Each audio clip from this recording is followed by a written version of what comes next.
I want to continue in this series following the call. This is a year-long series we're doing. We're in chapter 8, which means it must be the 8th week in our year. That's how we do it. And one way or another, we'll reference this thing all the way through. The guy who wrote, the only contributor to this particular chapter was a guy named William Barclay. And he published in the UK. He was a thinking pastor type who wrote a column. And it was this biblical column that he just kept writing and writing and writing. And I have a whole set of books of his stuff, and it's worth looking into. But I'm not quoting him much today because I was captivated by some other themes with this talk, which we're going to get into. So I'm titling today, Satiated, because the beatitude that we're working with is this.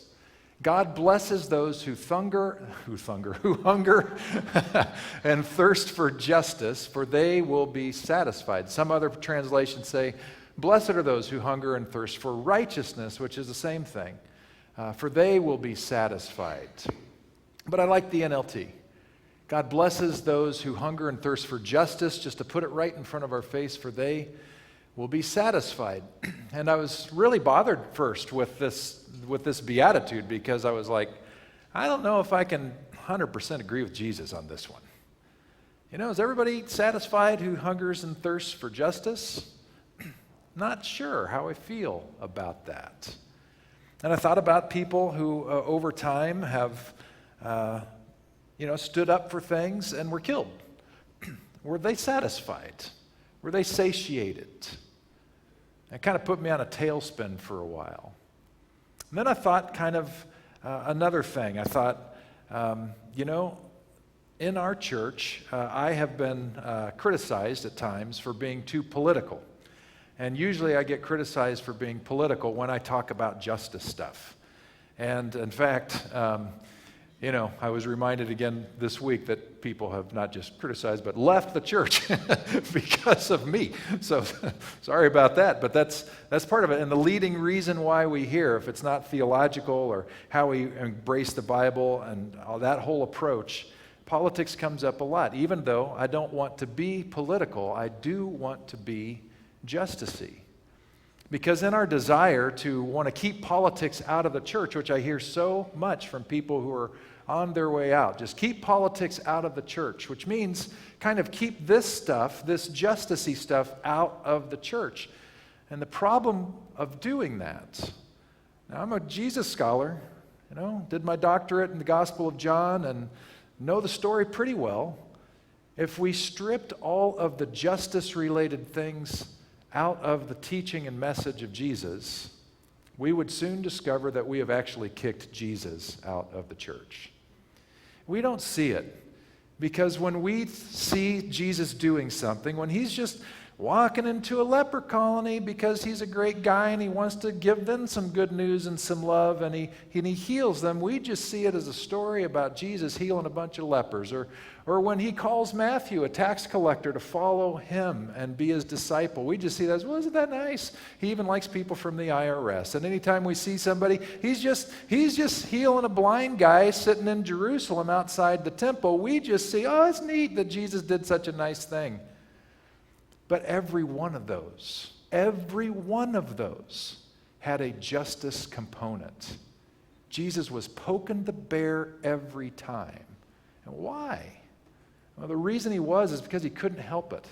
He was impelled and compelled. Impelled by the love of God that was flowing in his life, that informed his eyes, shaped his vision, and compelled by the vision of shalom becoming realized in our world. He couldn't help it. We don't know all the things that happened in his life. We know little about what happened until his baptism, really.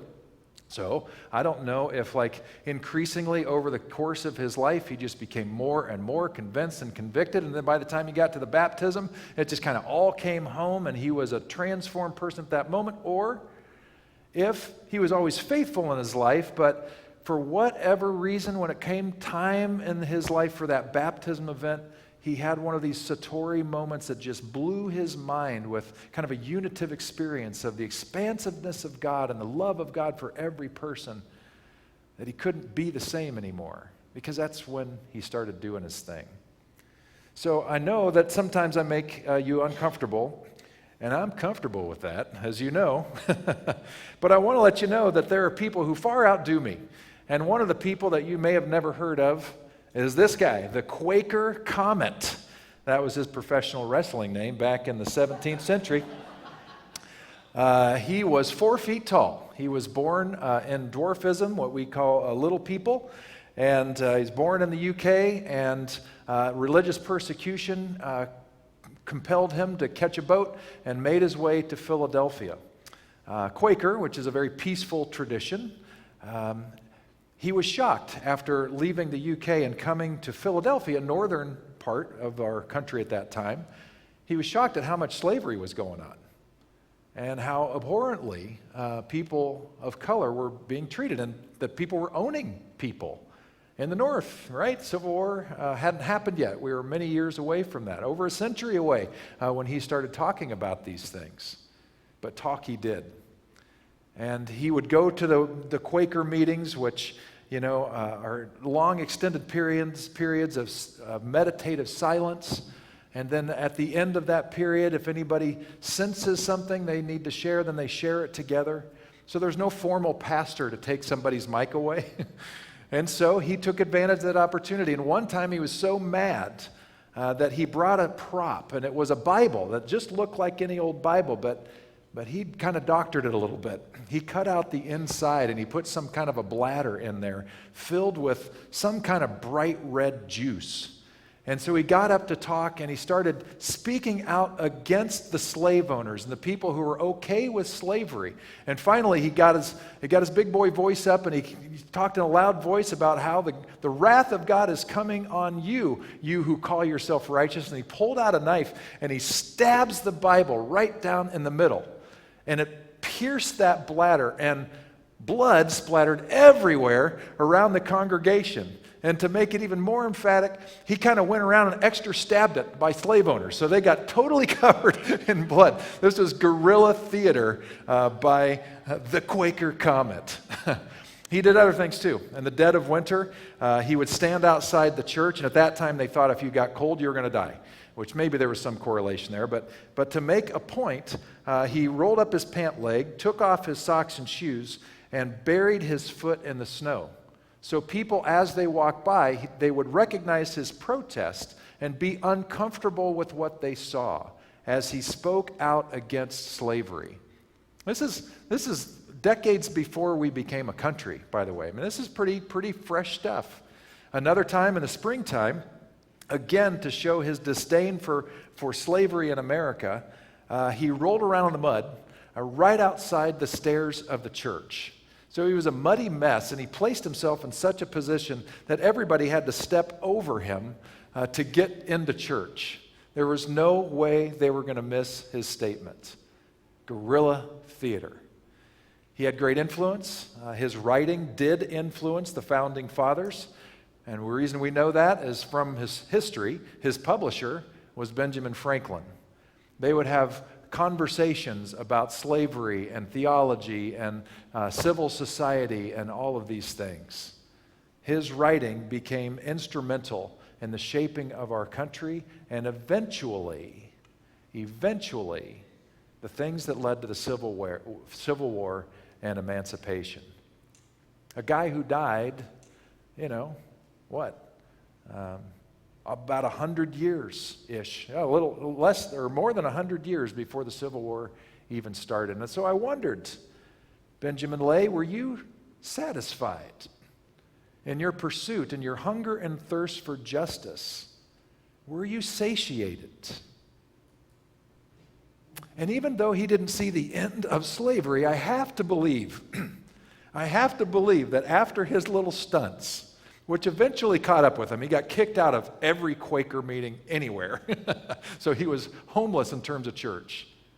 I have a hunch that after every one of those effective standing up for grace and justice, he had a full belly. He felt spiritually full. And I think there's a secret there. So that got me thinking about regular, everyday hunger. Any of you hungry right now, or hungry for that lunch that's coming up? You can admit it. Thank you, Johnny. I appreciate honesty. Well, I thought about my life.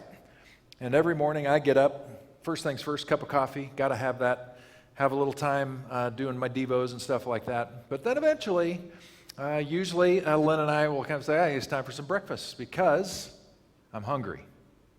And then a couple hours or so later, 3 hours or so later, guess what? I'm hungry again. And then I eat, and I'm satisfied. And then, crazy enough, a few more hours pass, and do you know what's coming? I get hungry again, and then I eat, and I'm satisfied. And this cycle has been with me my entire life, apparently.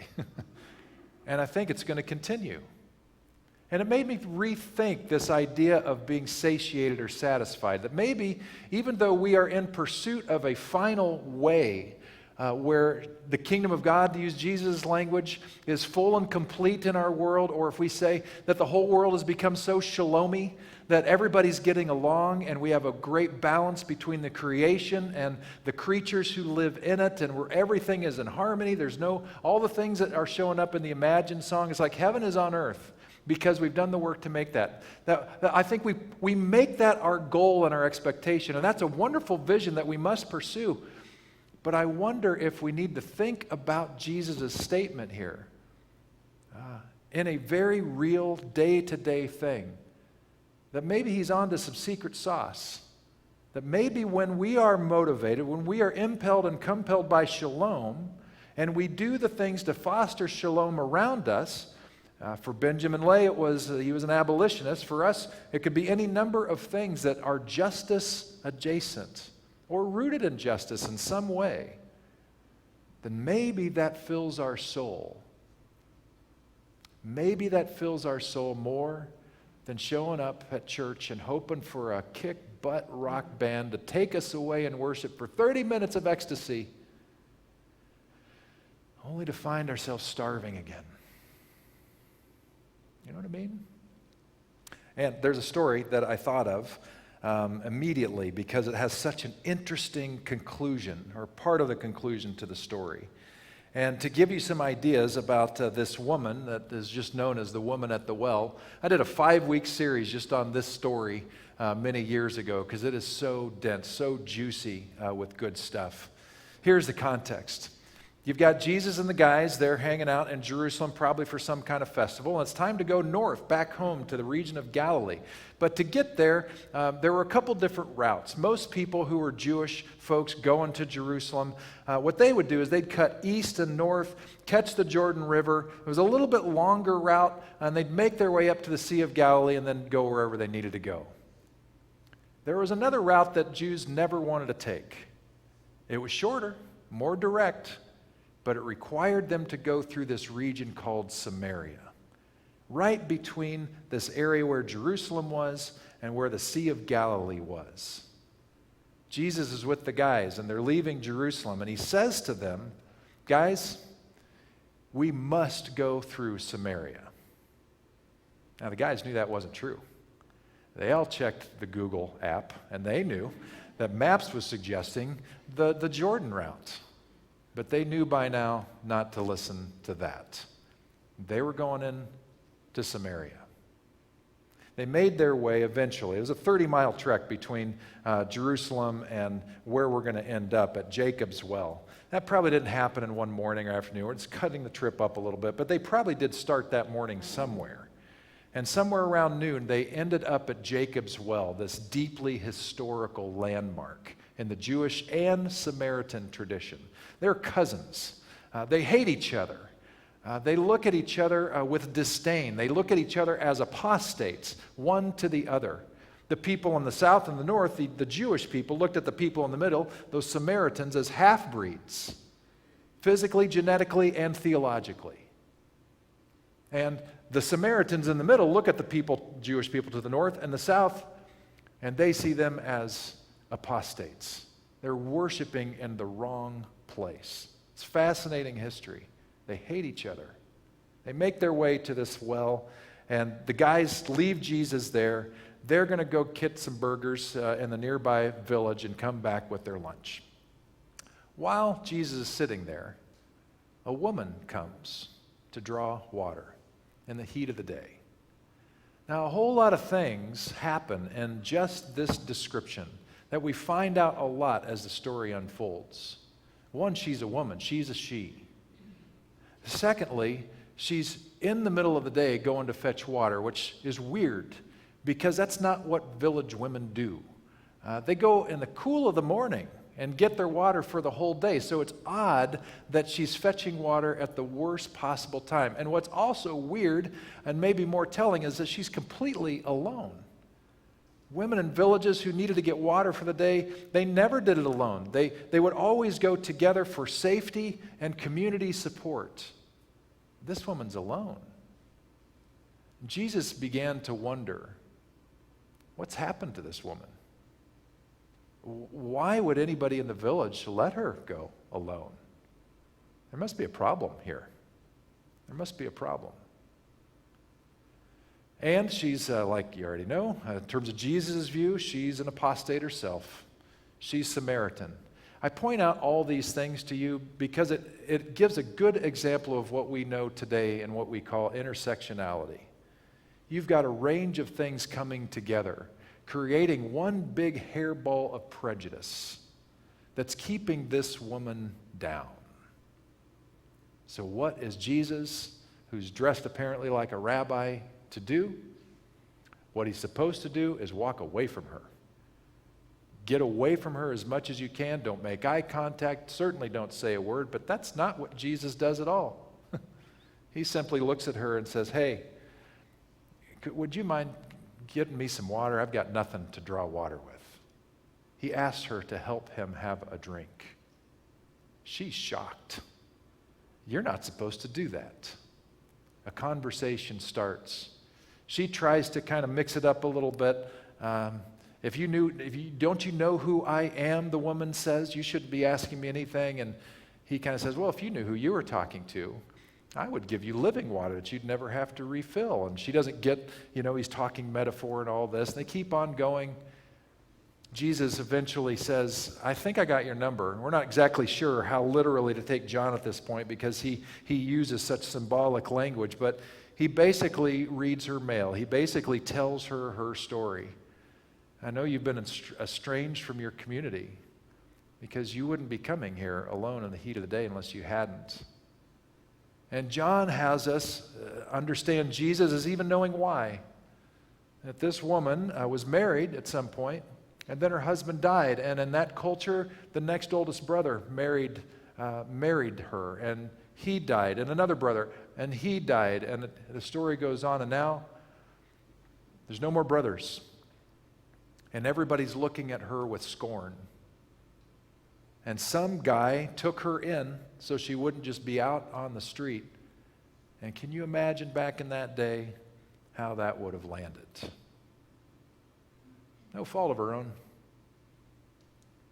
But she's isolated, abandoned, shunned by her community. And Jesus sees this. Brings this up to her and says, this I know what you're going through here. This is what I'm seeing. And she doesn't like that at all, so she kicks back and tries to pick a theological fight. Jesus won't have any of it. He just simply says, you know what? God is spirit. This theological stuff that we're making so much noise about, it's kind of a waste of time. Because those who worship God in spirit and in truth. Whatever their origin story.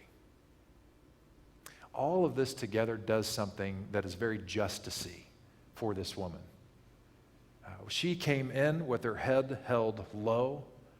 She walks away in a minute, very empowered. Because the next cool thing that Jesus does as they're talking, in the Gospel of John, this woman is the first one to hear that Jesus is the anointed one everybody had been waiting for. Jesus tells her this. Can you just let your brain hold that for a second? Of all the people who are going to be told this whopper newsflash, he chooses a woman who feels so unworthy and beaten down. Can you imagine what that does?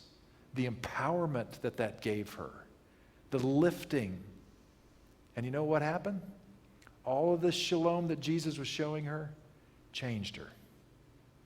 She ran back to the village, filled with joy, left the jug, apparently, and when she got to the village who had shunned her, she just can't shut up about this Jesus, telling about the conversation and what was going on. She is lit up. She doesn't care what they thought about her before, and you know what? Her transformation is so obvious that this village, who didn't give a rip about her moments before, all of a sudden are leaning in.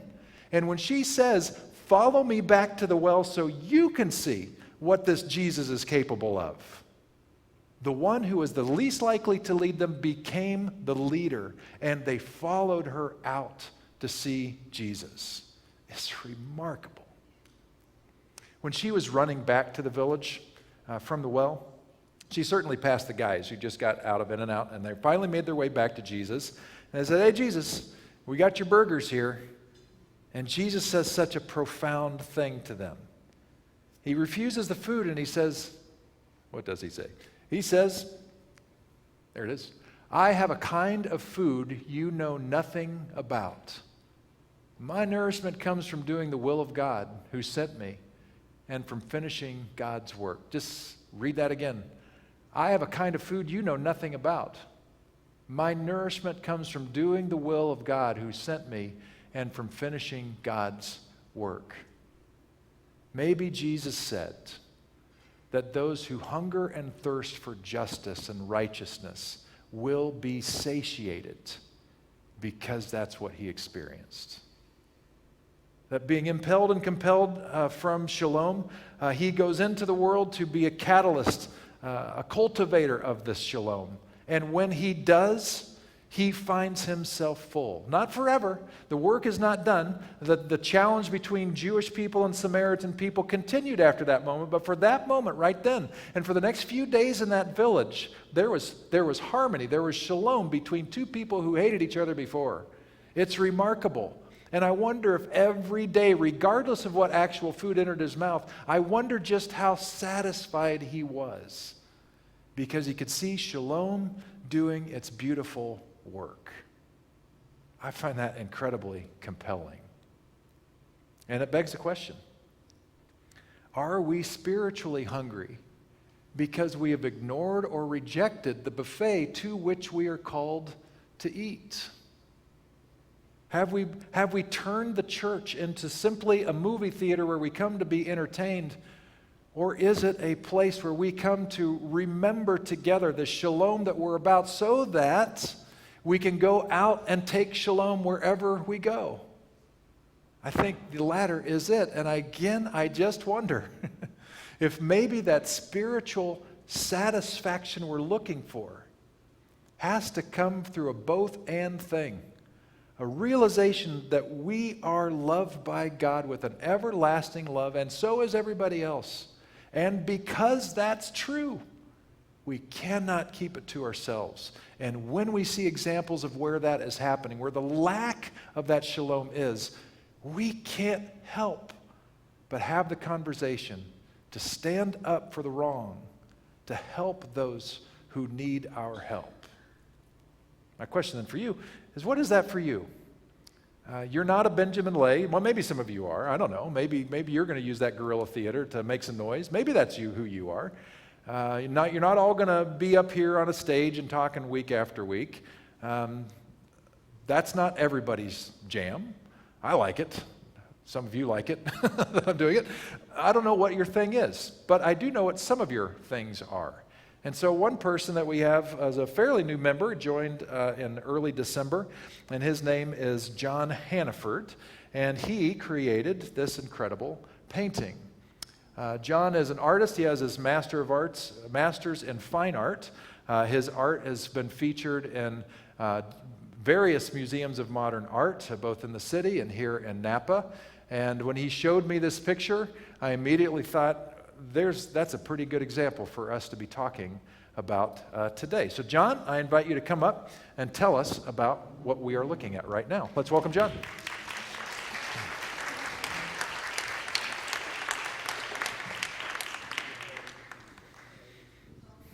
It's on. Well, I actually prefer to do it from back here. Really? All right. Yeah. Go ahead. So, no, you can look that way. So the wonderful thing about art is it's not about the person. And a big part of my art career has been in going and doing slide talks and stuff. But when you do that, normally you're doing it to a crowd of people that have come to see that. They come to see your work, etc. And the way it works is that artist is usually in the back at a podium. The slides are up there, and it's in the dark, and everybody's looking up there. So it's not like a performance piece. I also do music, and I'm in a band with Dave. That's different than everybody is looking up there. So I guess I'm going to start a little bit. I have divided it kind of up into 3 different things, or 4 different things, of ways of talking about this. I guess I really feel like I began my art career when I was really little, and we all just grew up in the homes that we grow up in, and I just grew up in a very regular middle-class home. But my parents were great at, when it came to stuff that you wanted to do, they didn't tell you no. I mean, there's things they told us no about, taught us right from wrong, things like that. But they weren't no-telling parents. So they had this little 8-year-old kid walking around the house with a beret on, and I didn't have paint stuff yet, so I could draw and do things, and had a pair of bongos, and they didn't say no. So I grew up with permission. And then went on to art school. So the type of work that I do, curators and critics label it as being narrative. And narrative is a style of art where the work tells a story. And I know that all of us feel like, well, all art tells a story, doesn't it? And in a sense it does, but most paintings, traditional paintings, have a central image that's a view into the world, and it takes an exact place, space, and time. And narrative art doesn't do that. So if we're looking up there, because I see some of you looking at me, you'll notice that space is sort of flattened. That means it's abstracted. And what a narrative art is, it's built more like a metaphor and allegory. So there's a lot of different things besides the visual image. There's like symbolism, the way the visual language, which means you can direct people where they look, believe it or not, by how you place things, the colors, the directional things, and it works. So a narrative art is one that tells a story. So that's really all I need to do, say, except maybe one more thing, that meaning is then layered. And it's not just in one singular thing. You have to look at it for a while. It kind of compels you to do that. The process in which all my paintings come is I get an idea, and I have this big, giant, fat sketchbook that really operates more like a binder. So I put little sketches in it and take paper clips and put more in. And over time, the idea percolates. And a lot of my ideas get refined, believe it or not, while I'm sleeping. So I wake up the next morning, if I've had some kind of thing come, and I just quick jot it down before I forget. Because I don't know about you guys, but a lot of times we forget our dreams. Sometimes 2 minutes after we wake up. But anyway, so these ideas come from all over, and I just let them percolate, and I keep adding to it. Words come to me, and I start doing research on it, and eventually it comes to a tipping point where I start the work. And I don't have it all worked out. I don't sketch it all out. I do the images look somewhat realistic, excuse me, but they're not really drawn out before I start, except for a very skeletal way. And I let that develop while I'm doing the painting, because new ideas come, and I don't question that. And I learned over time, and I just trust that it's going to happen. I don't even think about that part anymore. I know somehow, who knows why or how, but it just comes. So this painting is set up in a way where you see these alternated images. And where this was born of it's really troubling for me, the way that our world is, that such an extreme of haves and have-nots, and all by the accidental place and time that we're born. And again, I was raised in a family that one thing that I love that I didn't really know that just everybody isn't raised with. My parents were all about equality, inclusion, acceptance. That's of everyone, you know, and so I just kind of grew up that way. And the thing about our world is where there's this extreme, not I mean just kind of, it's extreme. There's people in just near-death poverty, and then there's people like, well, we have, especially having this now, where these like billionaires with, I won't mention a name, but there's this one person who's a billionaire that has so much money that if he spent $1 million a day, it would take him 347 years to get rid of his money. Can you imagine that? And then I think, well, wow, just imagine, because you don't have to just give all your money away, but can you imagine what all the good you could do? And you have that privilege, and then you don't? I didn't mention this at the first thing we were at, but I do a lot of research on my paintings, and one of the things I came across was that 76% of the money that is raised for charity comes from the bottom 50% of the population. That's astounding. And somebody who is just even a normal income, giving away $25 is like the equivalent of one of those people giving away 100 million, you know?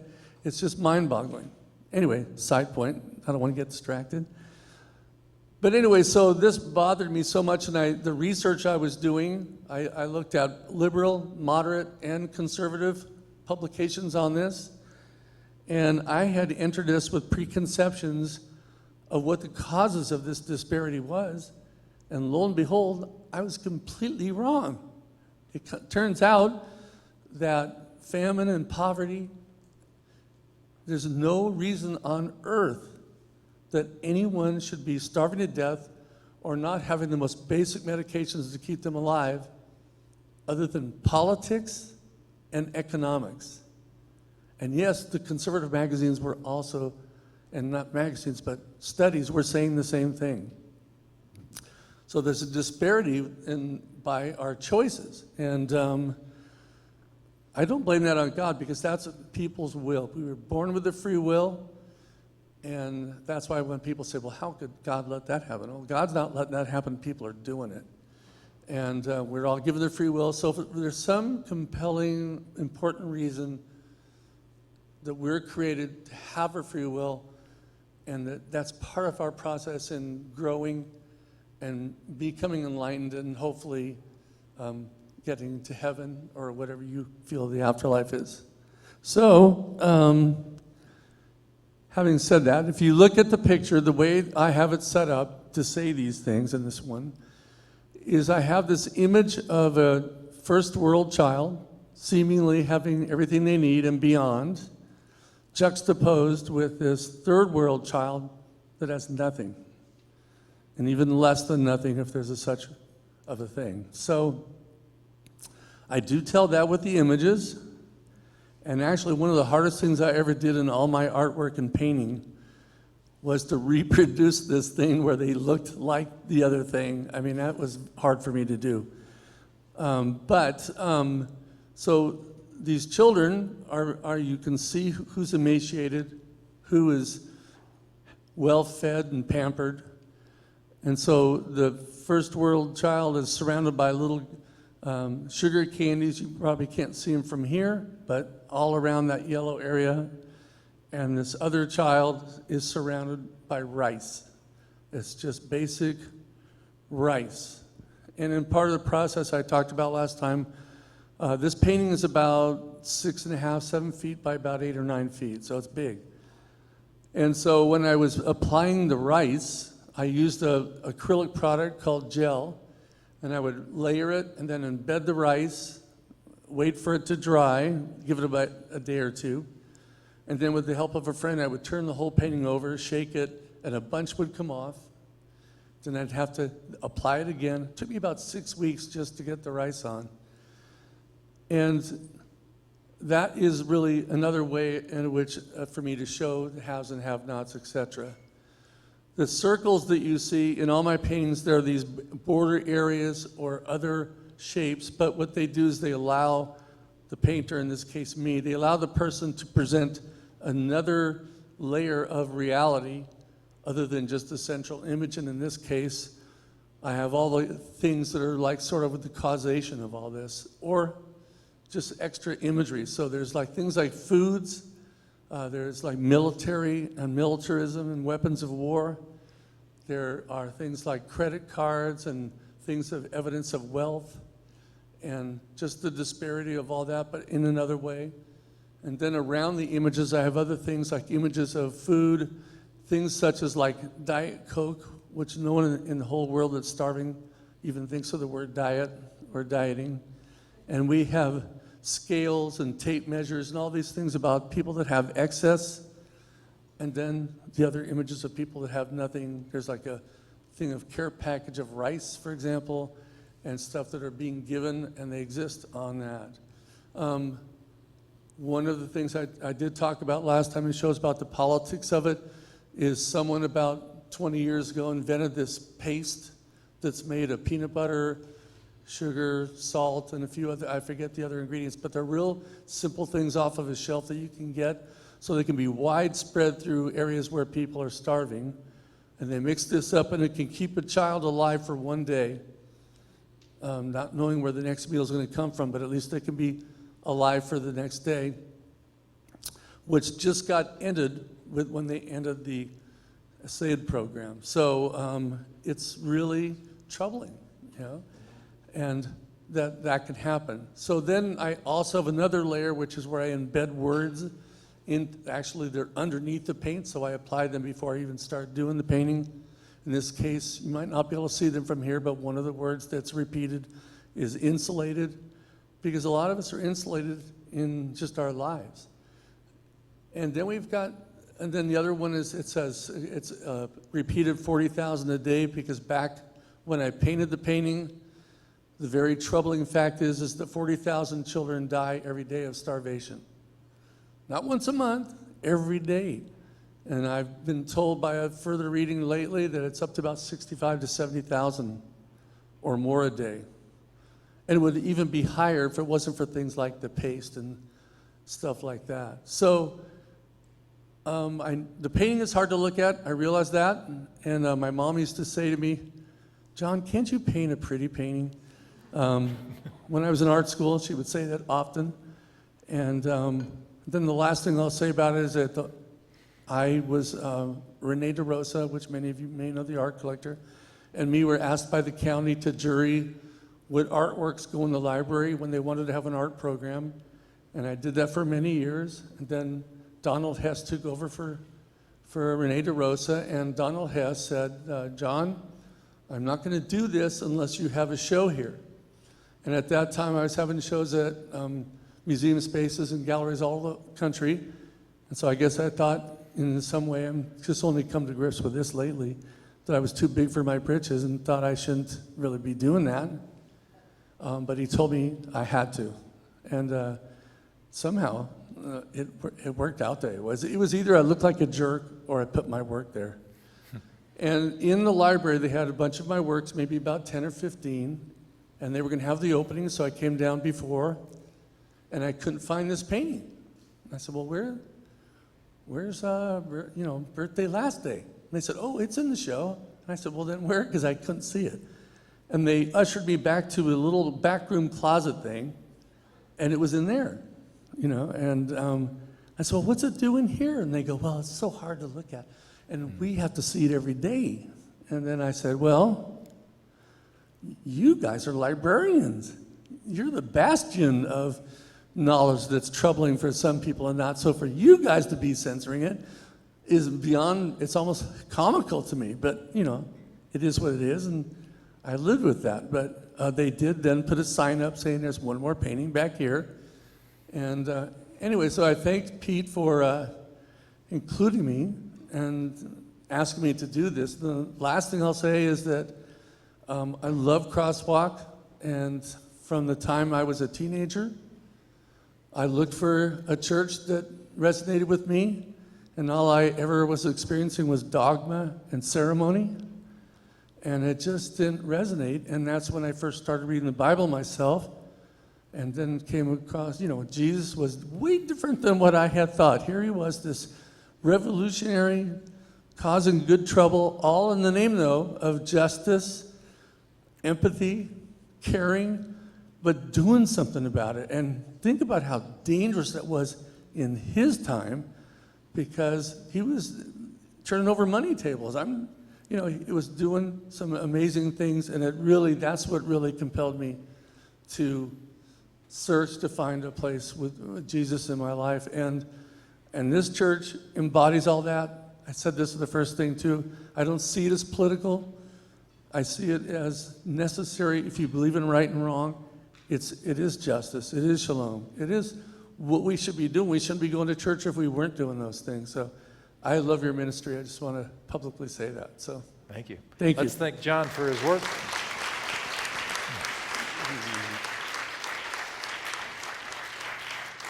So people with gifts like this blow my mind, because just like the dancing thing, I can't dance to save my life, and I can't do anything like this to save my life. And I know we have some artists here that you guys blow my mind with what you can do. And I wanted you to see this particular painting because you can't unsee it. It sits with you. John is doing his thing. He's being his version of Benjamin Lay. The question is, what are you? You incredible human beings with all of your incredible giftedness. You are so unique. You are empowered. You are deeply loved by God with an everlasting love. How can you sow and cultivate shalom in your world? Because you can, and it makes a difference. And when you do, you will be satiated.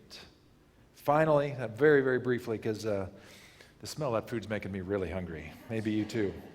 There are things you can do. Download the 5 Calls app. This is a very politically engaged kind of thing. You download this app. It gives you your representatives and gives you the contact information right there, so you can just do it immediately, just to let your voice be heard. Showing up and letting your voice, voicing your concerns. That's what this past Wednesday was all about. We probably had 400 people or more between all the different spaces that were here. Very concerned people. The next one is, and I'm intentional about this, be an advocate, and I say especially white people. And I say that because white people in particular, when it comes, it's Black History Month, and we think about racial prejudice and stuff, we're terrible at this.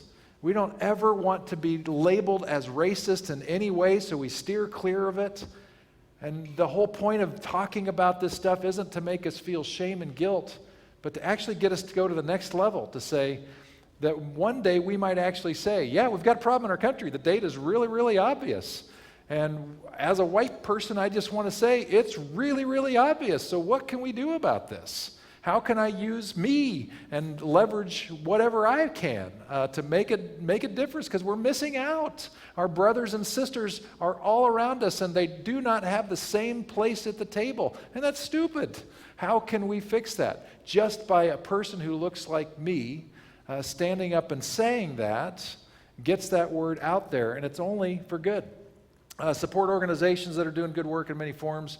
You may think your $5 a month isn't going to do much, but if you got 1 million people doing that, that's a lot of cash that can get a lot done. And the final thing I mentioned on there before we say a rendition of the Lord's Prayer is some of you come to me and you say, hey, what can I do? Where can I go? What am I supposed to do next? And here's my pushback to you, that there is value in you doing your own work, to figure it out on your own. That's part of you showing that you actually care, is to do your own homework. When people come to me and they want the quick answers to touchy issues like LGBTQ stuff and racism stuff and the Bible and all that, one of the things that really annoys people is I say, it sounds like you need to go do some homework, for yourself. I'll give you the tools. Do that, because that's a part of your statement. Those who hunger and thirst for righteousness will be satisfied. Those who hunger and thirst for justice will be satiated. This prayer, which has been informed by the work of John Cobb, who is one of the key voices in open and relational theology for the last 60 years or so, gives us some of the wording here. So let's say this together as our conclusion and benediction. Our loving, supportive, holy Abba, Daddy, friend, Your presence is here and everywhere. May your divine commonwealth come. May your will be done through us. We are grateful for the gift of food and work for all to eat their fill. May we work for a world where mutual grace and respect abound. May we foster shalom everywhere. Strengthen us for the work to which we are called. Amen. May it be so. Thanks for being here today, folks. I think the food is ready. Let's eat.